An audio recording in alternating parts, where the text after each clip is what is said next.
ज्यावेळी सूर्य उगवतो आणि मावळतो त्यावेळी सूर्याची किरणं श्रींच्या चरणावरती पडतात.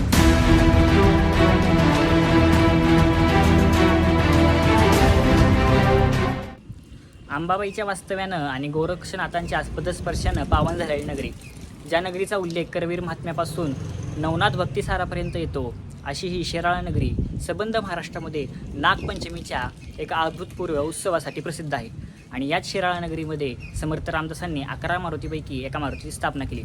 तर चांगलं मंडळी, मी कौस्तुभ आणि तीर्थाटनच्या 11-11 बहु 11 या विशेष मालिकेतील आणखी एका भागामध्ये तुमच्या सगळ्यांचं मी स्वागत करतो.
आई अंबाबाईच्या वास्तव्यानं आणि श्री गोरक्षनाथांच्या पदस्पर्शानं पावन झालेली नगरी, जिचा उल्लेख नवनाथ भक्तिसार आणि करवीर महात्म्यामध्ये येतो, अशी शिराळा नगरी जी मानली जाते आणि जी प्रसिद्ध आहे महाराष्ट्रामधील सर्वात मोठ्या नागपंचमी उत्सवासाठी.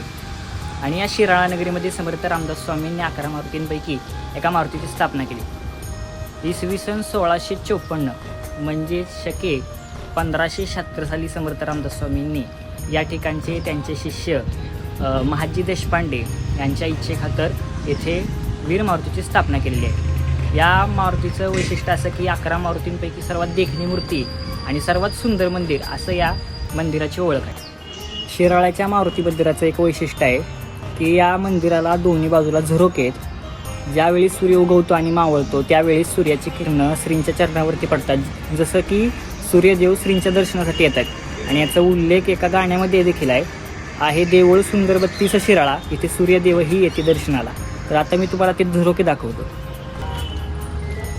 हे जे झरोके दिसत आहेत, या झरोक्यातून उगवताना सूर्य उगवताना आणि सूर्य मावळताना किरण हे मूर्तीवरती पडतं.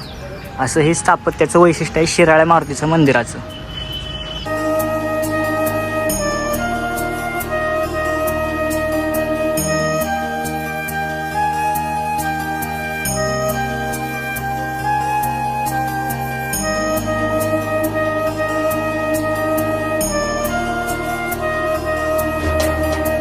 तुर्तास तरी तेच थांबूया.